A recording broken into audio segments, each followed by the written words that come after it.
बिस्मिल्लाहिर्रहमानिर्रहीम। अस्सलाम वालेकुम डियर स्टूडेंट्स। फ़िज़िकल केमिस्ट्री में हमने स्टार्ट किया हुआ था पहला चैप्टर हमारा सरफेस केमिस्ट्री का, और आज इसका दूसरा लेक्चर है।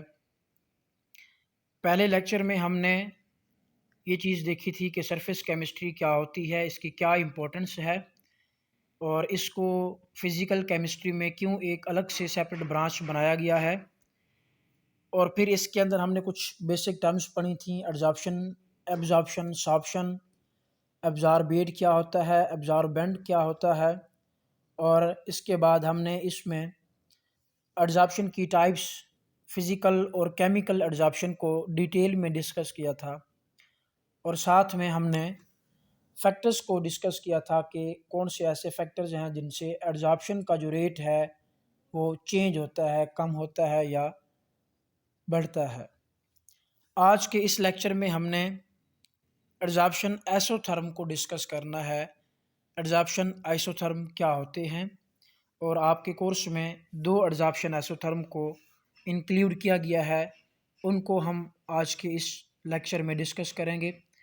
Long question point of view से ये बहुत ही इंपॉर्टेंट लेक्चर है। नॉर्मली लैंगमोर एडज़ॉर्प्शन आइसोथर्म लॉन्ग क्वेश्चन आता होता है, तो इसको हम डिस्कस करेंगे। सबसे पहले एडज़ॉर्प्शन को थोड़ा सा रिकॉल कर लेते हैं। एडज़ॉर्प्शन क्या है कि किसी भी एडज़ॉर्बेट के मॉलिक्यूल की किसी दूसरे सब्सटेंस, जिसको हम एडज़ॉर्बेंट कहेंगे, उसकी सरफेस के ऊपर एकमुलेट हो जाना, उसकी सरफेस के ऊपर अटैच हो जाना, ये क्या कहलाता है? एडज़ॉर्प्शन कहलाता है। ठीक है। लाइक हाइड्रोजन गैस का प्लाटिनियम या एक्टिवेटेड चारकोल की सरफेस के ऊपर जाकर अटैच हो जाना, ये एडज़ॉर्प्शन है। तो इसको हमने फर्स्ट लेक्चर में डिस्कस किया था। एडज़ॉर्प्शन आइसोथर्म क्या होता है? एडज़ॉर्प्शन आइसोथर्म बेसिकली ये एक ग्राफ है, ये एक प्लॉट है। ये हमें रिलेशन बताता है किसके दरमियान? ये हमें इस चीज़ के दरमियान रिलेशन बताता है कि अगर हमारे पास कोई एक एडज़ॉर्बेट है, लेट्स सपोज एडज़ॉर्बेट कोई एक गैस है, तो उस गैस के प्रेशर, इक्विलिब्रियम प्रेशर, क्योंकि आपको पता है कि गैस की कंसंट्रेशन का मतलब गैस का प्रेशर होता है। गैस की हम कंसंट्रेशन नहीं लेते, गैस का हम प्रेशर लेते होते हैं। अगर एडज़ॉर्बेट आपका कोई लिक्विड एडज़ॉर्बेट है, तो फिर हम उसकी कंसंट्रेशन लेंगे कि एडज़ॉर्बेट की कंसंट्रेशन कितनी है। तो इस एडज़ॉर्प्शन आइसोथर्म में हमने ग्राफ प्लॉट करना है 2 वेरिएबल्स के दरमियान, जिसमें एक वेरिएबल हमारे पास होता है इक्विलिब्रियम प्रेशर या इक्विलिब्रियम कंसंट्रेशन। इस चीज़ को आप क्लियर कर लें। अगर आपका एडज़ॉर्बेट गैस होगा तो हम इक्विलिब्रियम प्रेशर को एक्स एक्सिस पे लेंगे। अगर आपका एडज़ॉर्बेट लिक्विड है, जिस तरह एसिटिक एसिड है, ठीक है, और उसको आप एडज़ॉर्ब करवा रहे हैं चारकोल के ऊपर, या आपके प्रैक्टिकल की कोर्स में भी ये प्रैक्टिकल्स इंक्लूड हैं, तो उस सूरत में हम एक्स एक्सिस पे इक्विलिब्रियम कंसंट्रेशन लेंगे कि हमारे एडज़ॉर्बेट की कंसंट्रेशन क्या थी। फिर इसकी हम वेरिएशन देखेंगे। वाई एक्सिस पे हमने लेना होता है एक्स ओवर एम, यानी इसको हम एडजॉर्प्शन इंटेंसिटी भी कहते हैं, या इसको हम कह सकते हैं amount of adsorbate adsorbed on the surface of adsorbent. इसको मुख्तलिफ बुक्स में मुख्तलिफ नोटेशन से शो किया गया है। कहीं पे इसको एक्स ओवर एम कहा गया होगा, कहीं पे इसको डब्ल्यू ओवर एम कहा गया होगा। इसका मतलब क्या है? Adsorption intensity. एडजॉर्प्शन इंटेंसिटी का ये मतलब है कि टोटल उसके ऊपर कितना एडजॉर्बेट एक गिवन टाइम में एक गिवन टेम्परेचर पे एडजॉर्ब हुआ। फॉर एग्जांपल, अगर हमने 1 मोलर एसिटिक एसिड का सॉल्यूशन लिया और उसके अंदर चारकोल डालकर हमने उसको 30 मिनट्स के लिए शेक किया एक फिक्स टेम्परेचर पे, हम ये देखना चाह रहे हैं कि हमारे पास एडज़ॉर्बेट की टोटल कंसंट्रेशन क्या थी। इनिशियल कंसंट्रेशन सी नाट इसको हम कह सकते हैं, या सी आई कह सकते हैं। इनिशियल कंसंट्रेशन क्या नाम है, एडज़ॉर्बेट की 1 मोलर थी, 1 मोल का सोल्यूशन डाला। अब फिर उसको 30 मिनट्स के लिए आपने उसको शेक किया, चारकोल एडज़ॉर्बेंट है, वो उसमें से कुछ एडज़ॉर्बेट क्या कर लेगा, एडज़ॉर्ब कर लेगा जितनी उसकी एबिलिटी होगी, 100% नहीं हो सकती, ठीक है। 100% होगी तो मतलब सारे का सारा जो उसके अंदर एसिटिक एसिड मौजूद है वो उसको एब्जॉर्ब कर ले। तो ये हर एडजॉर्बेंट की एक लिमिटेशन होती है, वो उस हद तक मैक्सिमम एब्जॉर्प्शन शो कर सकता है। तो अब क्या होगा, हमने 30 मिनट्स के लिए उसको जब शेक किया, इनिशियल कंसंट्रेशन हमें पता है कि हमने उसके अंदर 1 मोलर एसिटिक एसिड का सोल्यूशन डाला था। अच्छा जी, 30 मिनट्स के बाद फिर हम उसको फ़िल्टर करेंगे, जो हमारे पास फ़िल्ट्रेट आएगा उसको हम क्या करेंगे, टाइट्रेट करवा कर अब हम फाइंड करेंगे कि अब जो हमारे पास एसिडिक एसिड का सॉल्यूशन बचा हुआ है, इसमें एसिडिक एसिड की कंसंट्रेशन कितनी है। टाइट्रेशन से हम ये फाइंड कर लेंगे। अब लेट्स सपोज हमने जब टाइट्रेशन की तो हमारे पास left behind concentration of acidic acid आती है, लेट्स सपोज 0.6 मोल आ गई। तो इसका मतलब बाकी की 0.4 मोलर किधर गई, बाकी की 0.4 मोलर जो कंसंट्रेशन एसिडिक एसिड की है वो चारकोल ने अपने अंदर क्या कर ली, एब्जॉर्ब कर ली। तो ये जो 0.4 molar concentration of acidic acid है जिसको चारकोल ने एब्जॉर्ब कर लिया, दिस इज कॉल्ड X/M, यानी इक्विलिब्रियम कंसंट्रेशन, ठीक है। यानी ये हमारे पास सॉरी क्या होगी, ये आपके पास X/M की वैल्यू है कि कितनी कंसंट्रेशन चारकोल ने एब्जॉर्ब की। Amount of adsorbate adsorbed on the surface of adsorbent which is denoted by X/M या which is denoted by W/M। तो ये वैल्यू हमारे पास इस तरह से हम फाइंड कर सकते हैं, ठीक है। तो इस तरह हमने क्या करना है, ग्राफ प्लॉट करना है। एक्स वाई एक्सिस के ऊपर आपके पास क्या आएगा, X/M ये वैल्यू आएगी, amount of adsorbate adsorbed on the surface of adsorbent at of fix temperature, ये वाई एक्सिस पे आएगा। और एक्स एक्सिस पे हमारे पास इंडिपेंडेंट वेरिएबल कौन सा, एडजॉर्बेट की कंसंट्रेशन हम चेंज करेंगे। हम ये इफेक्ट देखना चाह रहे हैं। फैक्टर्स में भी आपने पढ़ा होगा कि जैसे जैसे एडजॉर्बेट की कंसंट्रेशन हम चेंज करते हैं तो एडजॉर्प्शन इंटेंसिटी जो है वो भी क्या होती है, चेंज होती है। एडजॉर्बेट की कंसंट्रेशन बढ़ाएंगे तो एडजॉर्प्शन इंटेंसिटी भी बढ़ेगी, एक हद तक ये बढ़ेगी जब तक आपके पास एक्टिव साइट्स अवेलेबल हों। जब एडजॉर्बेंट की एक्टिव साइट्स ख़त्म हो जाएंगी फिर एडजॉर्बेट की कंसंट्रेशन का कोई इफेक्ट नहीं रहेगा, ठीक है। तो होप सो आपको ये बात समझ आ गई होगी एडजॉर्प्शन एसोथर्म क्या है। अब इसको हम रीड करते हैं कि आपके पास अगर कोई एक गैस है उसको आप सॉलिड एडजॉर्बेंट के ऊपर एडजॉर्ब करवाना चाह रहे हैं किसी क्लोज्ड वेसल के अंदर, तो एक रिवर्सिबल प्रोसेस होगा, यानी एडजॉर्प्शन भी होगी और डिजॉर्प्शन भी होगी।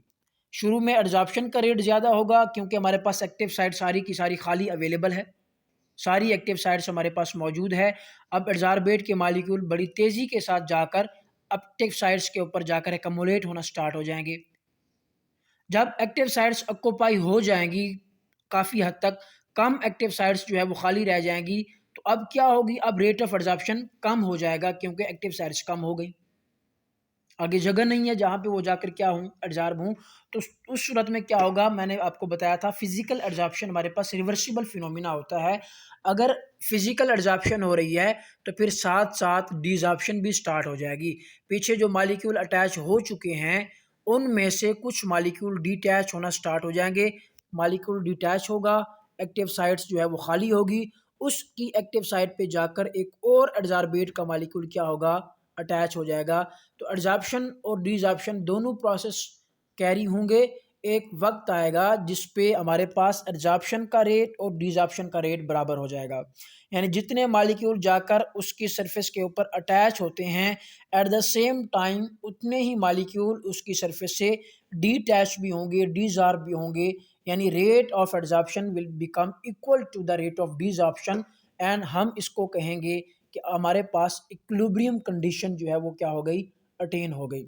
इस इक्विलिब्रियम कंडीशन पे बेसिकली हमें एडजॉर्प्शन इंटेंसिटी फाइंड करनी होती है।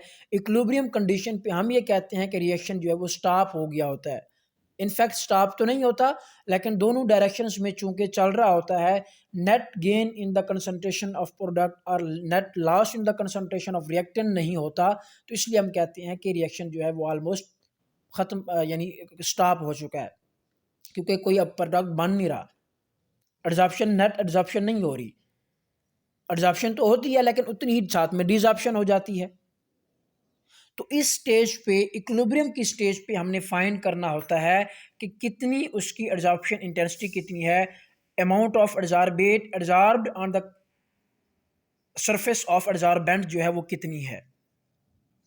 ठीक है, तो ये एक साइड पे आपके पास वैल्यू आ जाएगी। दूसरी साइड पे एक्स एक्सिस पे आपने क्या लेना है, इक्विलिब्रियम प्रेशर या कंसंट्रेशन एडजॉर्बेट की। अगर आपके पास एडजॉर्बेट गैसियस नेचर का होगा तो आप उसका प्रेशर लेंगे कि प्रेशर चेंज करने से उसकी एक्स और एम की वैल्यू में क्या फ़र्क आता है। अगर आपके पास एडजॉर्बेट लिक्विड है, जिस तरह हमने एसिडिक एसिड की बात की, उसका सोल्यूशन है, तो फिर आप एक्स एक्सिस पे उसकी एडजॉर्बेट की कंसंट्रेशन लेंगे किसी भी यूनिट में, कि एडजॉर्बेट की कंसंट्रेशन चेंज करने से एडजॉर्प्शन इंटेंसिटी पे क्या फ़र्क पड़ता है। तो ये वो चीज़ें हैं जो आप फैक्टर्स के अंदर पढ़ के आएंगे कि फैक्टर को चेंज करने से, एडजॉर्बेट की कंसंट्रेशन चेंज करने से, एडजॉर्बेंट की कंसंट्रेशन चेंज करने से, सरफेस एरिया चेंज करने से, टेम्परेचर चेंज करने से एडजॉर्प्शन इंटेंसिटी पे क्या फ़र्क पड़ता है। यहाँ पे हमने सिर्फ एडजॉर्बेट की कंसंट्रेशन और एडजॉर्प्शन इंटेंसिटी के दरमियान ग्राफ प्लाट करना है, जिसको हम एडजॉर्प्शन आइसोथर्म कहेंगे। अब आइसोथर्म का क्या मतलब है, iso mean same, therm mean temperature. तो इसका मतलब एक कंडीशन शर्त इसमें यह भी है कि टेम्परेचर हमने कांस्टेंट रखना है। मैंने आपको बारहा ये चीज़ बताई हुई है कि जब आप कोई से भी दो फैक्टर्स का, दो वेरिएबल्स का इफेक्ट देखना चाह रहे हैं कि वो आपस में एक दूसरे के साथ किस तरह से इंटरलिंक्ड हैं, यानी अगर एडजॉर्बेट की कंसंट्रेशन आप चेंज करते हैं तो उसके ऊपर डिपेंड करते हुए एडजॉर्प्शन इंटेंसिटी कैसे चेंज होती है, इनका आपस में अगर आप रिलेशन जो है वो स्टडी करना चाह रहे हैं तो उस टाइम पे आपको बाकी सारे फैक्टर्स कांस्टेंट रखने होंगे। स्पेशली यहाँ पे टेम्परेचर की बात की जाएगी, क्योंकि टेम्परेचर ऐसा फैक्टर है जो हर चीज़ को चेंज कर देता है। उससे एडजॉर्प्शन इंटेंसिटी बहुत ज़्यादा क्या हो जाएगी, चेंज हो जाएगी। जो फिजिकल और केमिकल एडजॉर्प्शन में डिफरेंस मैंने डिस्कस किए थे, उसमें मैंने ये चीज़ जो है बड़ी वाज़ेह तौर पे एक्सप्लेन की थी कि टेम्परेचर चेंज करने से कैसे रेट ऑफ एडजॉर्प्शन जो है वो क्या होता है, चेंज होता है, डिजॉर्प्शन बढ़ जाती है। तो अब हम इसको डिफाइन करते हैं, हमारे पास एडजॉर्प्शन आइसोथर्म होता क्या है। The relationship between equilibrium pressure of a gas, और इसको आप लिख सकते हैं equilibrium concentration of a liquid. अगर गैस एडजॉर्बेट है या अगर लिक्विड एडजॉर्बेट है, and its amount adsorb on the solid adsorbent, वही बात एक्स ओवर एम या डब्ल्यू over m, at any constant temperature is called adsorption isotherm. तो बेसिकली हमारे पास एक ग्राफ है, एक प्लाट है जिसमें दो वेरिएबल होंगे, एक वाई एक्सिस पे हमारे पास एक्स ओवर एम या डब्ल्यू ओवर एम, कोई भी डिफरेंट बुक्स में डिफरेंट इसको नोटेशन शो करता है। आप बस कंसेप्ट याद रख लें। इसका मतलब क्या होगा कि कितनी एडजॉर्प्शन हुई, टोटल एडजॉर्प्शन कितनी हुई, अमाउंट वो वाली अमाउंट जो एडजॉर्बेट की एडजॉर्ब हो गई। और वाई एक्सिस पे, सॉरी एक्स एक्सिस पे हमने क्या लेना है, कंसंट्रेशन या प्रेशर ऑफ एडजॉर्बेट। तो ये एडजॉर्प्शन आइसोथर्म कहलाएगा।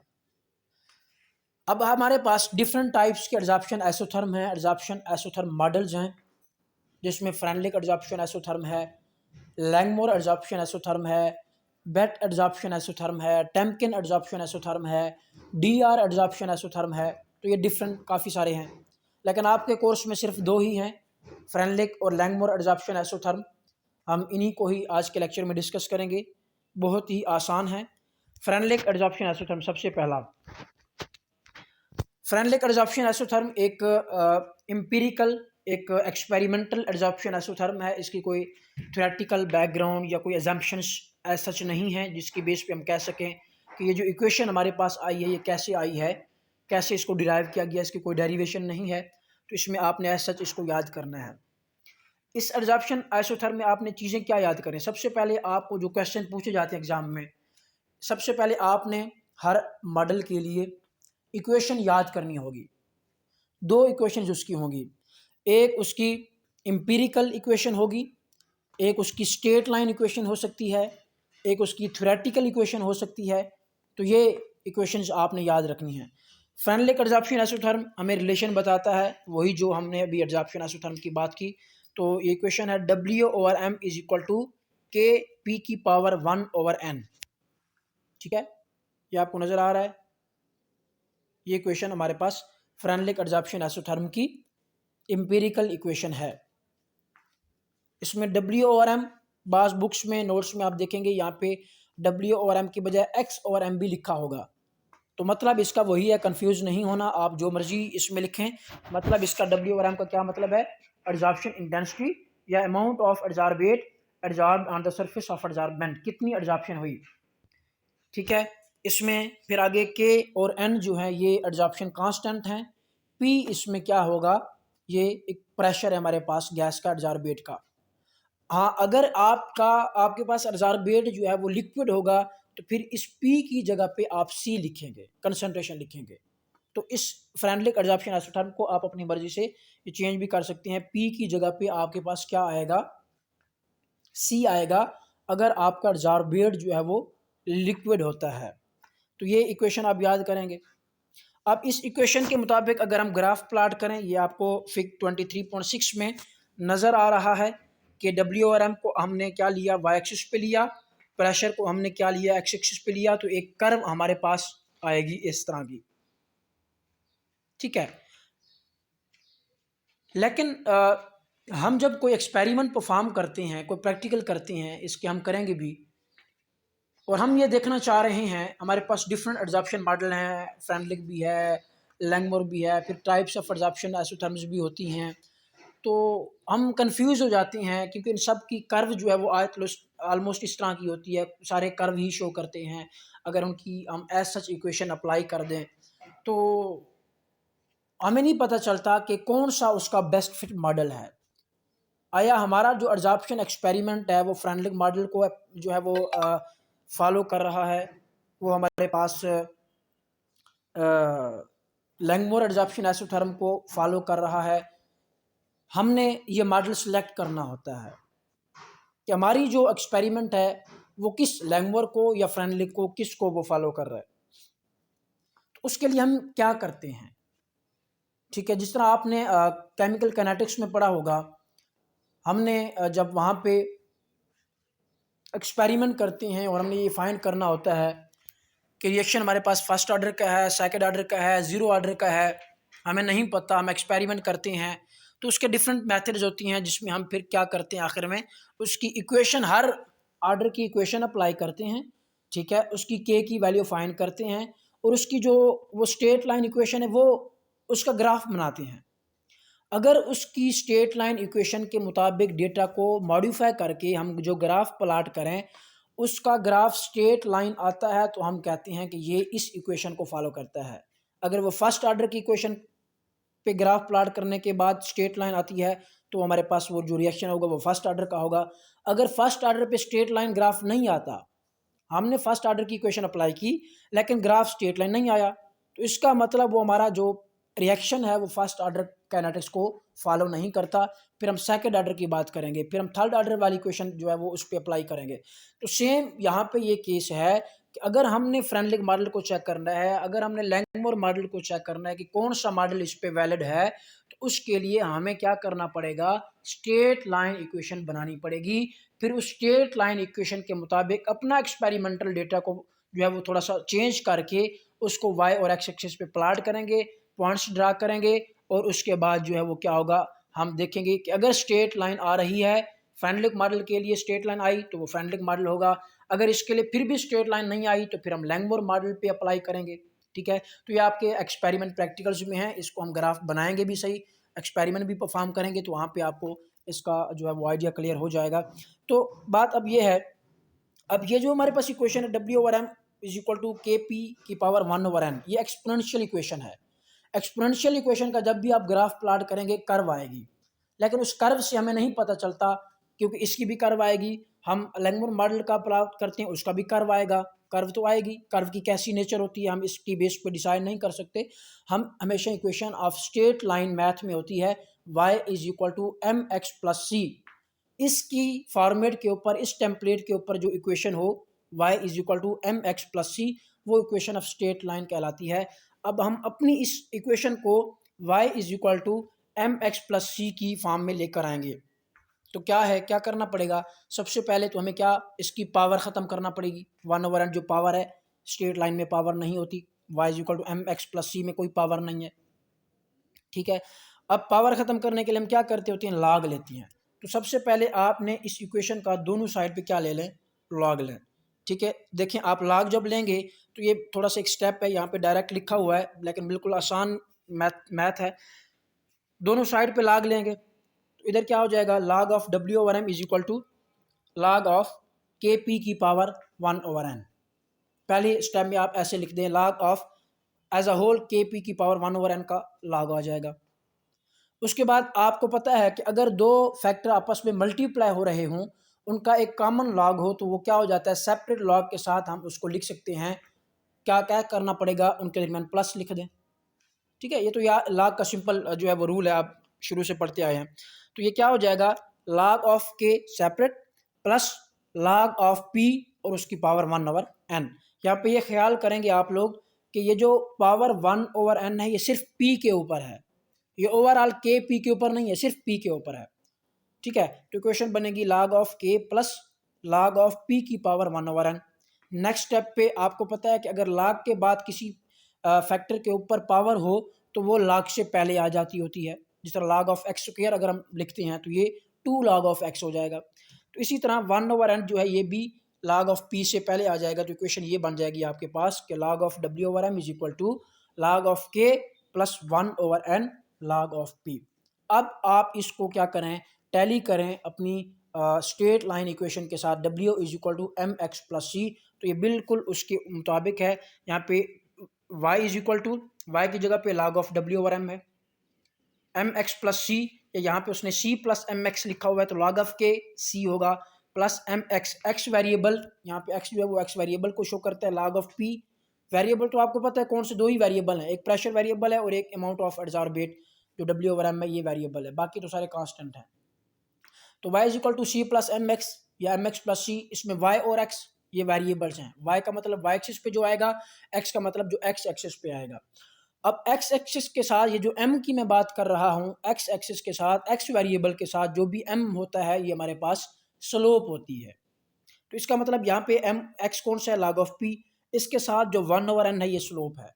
अगर आपको कहा जाए कि n की वैल्यू फाइंड करें, स्लोप की वैल्यू फाइंड करें, तो ग्राफ प्लाट करके हम n की वैल्यू यहाँ से स्लोप से फाइंड कर सकते हैं, ठीक है। इसको जब हम प्रैक्टिकल्स करेंगे, हम डेटा हमारे पास होगा तो ये ग्राफ भी, अगर फिजिकली क्लासेस होती हैं तो मैं आपको ग्राफ एक्सेल पे भी ग्राफ बनाना सिखा दूंगा और उससे कैसे डेटा इंटरप्रेट करते हैं तो इसको भी हम देख लेंगे।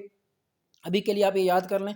इसी तरह एम एक्स प्लस सी में जो सी होता है वो इंटरसेप्ट कहलाता है, तो इसमें log ऑफ के जो है वो क्या होगा, ये इंटरसेप्ट होगा। तो इंटरसेप्ट को कैसे फाइंड करते हैं, ये क्या होता है, स्लोप को कैसे फाइंड करते हैं, ये क्या होती है, तो ये प्रैक्टिकल्स में जब हम ये चीज़ें पढ़ेंगे तो वहाँ पे ये मैथमेटिकल जब हमारे पास प्रॉपर एक ग्राफ बना हुआ होगा तो मैं ये आपको समझा दूंगा। यहाँ पे जो है इसको थोड़ा समझाना मुश्किल है। तो ये आपके पास अब डेटा आपके पास होगा W ओवर एम और P। W ओवर एम का भी आप सबका log लेंगे, P का भी आप सबका log ले लेंगे। अब आपके पास दो वेरिएबल आ जाएंगे, एक log ऑफ P आ जाएगा, एक log of W over M आ जाएगा। log of W over M को आप y एक्सिस पे प्लॉट कर देंगे, log ऑफ P को आप x एक्सिस पे प्लॉट कर देंगे। अब आप जब उसको ग्राफ प्लॉट करेंगे तो अब आपके पास क्या आएगी, एक स्ट्रेट लाइन आएगी। देखिए आपके पास कुछ हद तक ये स्ट्रेट लाइन आ रही है, इसमें स्लोप 1 ओवर n है, इंटरसेप्ट log ऑफ k है, ठीक है। अब इसमें दो तीन बातें होती हैं स्ट्रेट लाइन के अंदर, आपने काइनेटिक्स में पढ़ी होगी अगर आपको याद हो वहाँ पे। ये straight line decreasing straight line भी तो हो सकती थी, वो भी स्ट्रेट लाइन होती है। ये स्ट्रेट लाइन यहाँ ओरिजिन से भी स्टार्ट हो सकती थी, वो भी स्ट्रेट लाइन होती है। इसने ओरिजिन से भी स्टार्ट नहीं किया लाइन को और है भी इंक्रीजिंग स्ट्रेट लाइन, डिक्रीजिंग क्यों नहीं, हमें कैसे पता चलेगा कि ये वाली स्ट्रेट लाइन ही हमने ड्रा करनी है, तो वो आपको ये फार्मूला खुद बताएगा कि कौन सी वाली स्ट्रेट लाइन आपने ड्रा करनी है। डिक्रीजिंग और इंक्रीजिंग का फैसला आप कैसे करेंगे, अगर इस एक्स एक्सिस वाले वेरिएबल के साथ जो सिंबल है यहाँ पे आप देख रहे हैं +1 over n log of p है, अगर ये -1 over n log of p होता तो फिर आप क्या करते, डिक्रीजिंग लाइन शो करते। बात समझ आ रही है। तो इस x वेरिएबल के साथ अगर प्लस हो तो इंक्रीजिंग, अगर माइनस हो तो डिक्रीजिंग। दूसरी बात, चले इंक्रीजिंग हुई, इंक्रीजिंग को फिर वो ओरिजिन से स्टार्ट कर देता, जीरो से ऊपर से क्यों स्टार्ट किया, उसका क्वेश्चन का आंसर ये है, अगर किसी इक्वेशन में ये इंटरसेप्ट का फैक्टर होगा, जिस तरह यहाँ पे log ऑफ k है c की जगह पे, अगर इंटरसेप्ट का फैक्टर है तो वो वाला ग्राफ हमेशा ओरिजिन से स्टार्ट नहीं होगा, वो कहीं ऊपर से स्टार्ट होगा। अगर आपके पास ये वाला फैक्टर बिल्कुल नहीं है, जिस तरह आप जीरो ऑर्डर के रिएक्शंस की इक्वेशन को उठा के देख लें, वो आपके पास क्या है, x इज इक्वल टू के टी, उसमें आप x और t के दरमियान ग्राफ प्लॉट करते हैं, x इज इक्वल टू के टी प्लस c की जगह पे कुछ भी नहीं है, तो उनका जो ग्राफ है वो कहाँ से स्टार्ट होता है, ओरिजिन से स्टार्ट होता है। c का ना होने का मतलब इंटरसेप्ट नहीं है, इंटरसेप्ट जिसमें नहीं होगा वो वाला ग्राफ हमेशा ओरिजिन से स्टार्ट होता है, क्योंकि इंटरसेप्ट होता क्या है, बेसिकली ओरिजिन से लेकर जहाँ से हमारी कर्व लाइन स्टार्ट हो रही है वहाँ तक की जो वैल्यू होती है वो हमारे पास इंटरसेप्ट कहलाती है। अगर आपके पास इक्वेशन में इंटरसेप्ट का फैक्टर शो कर रहा है तो आपको ग्राफ में भी इंटरसेप्ट की वैल्यू शो करनी होती है। अगर वहाँ पे इंटरसेप्ट का कोई फैक्टर ही नहीं है तो फिर आप ग्राफ को ओरिजिन से स्टार्ट कर सकते हैं। तो ये हमारे पास फ्रेनलिक एडजॉर्प्शन आइसोथर्म था, इसकी स्ट्रेट लाइन इक्वेशन, इसकी एम्पिरिकल इक्वेशन, इनके एम्पिरिकल इक्वेशन के मुताबिक ग्राफ आप बनाएं वो क्या बताता है आपको, और इस तरह इसकी स्ट्रेट लाइन इक्वेशन का ग्राफ वो आप पढ़ें क्या बताता है। फिर इसकी कुछ लिमिटेशन है, आपको यहाँ पे देखें हायर प्रेशर पे जाके जब प्रेशर की वैल्यू कंसनट्रेशन की बढ़ जाती है तो फिर ये देखें स्ट्रेट लाइन नहीं रहता, ये जो है मुड़ जाता है। तो इसका मतलब फ्रेनलिक एडजॉर्प्शन आइसोथर्म की ये लिमिटेशन है कि ये सिर्फ लो प्रेशर की वैल्यू या लो कंसंट्रेशन ऑफ एडजॉर्बेट तक वैलिड है। जब आप प्रेशर की वैल्यू बहुत बढ़ा देंगे, जब आप एडजॉर्बेट की कंसंट्रेशन कुछ ज़्यादा ही बढ़ा देंगे, फिर फ्रेनलिक एडजॉर्प्शन आइसोथर्म वैलिड नहीं होगा, स्ट्रेट लाइन हमारे पास नहीं आएगी। ठीक है, तो ये इसकी कुछ लिमिटेशंस हैं, इसको देखें। नेक्स्ट लेक्चर में हम इंशाल्लाह लैंगमोर एडजॉर्प्शन आइसोथर्म को डिस्कस करेंगे। Thank you ji.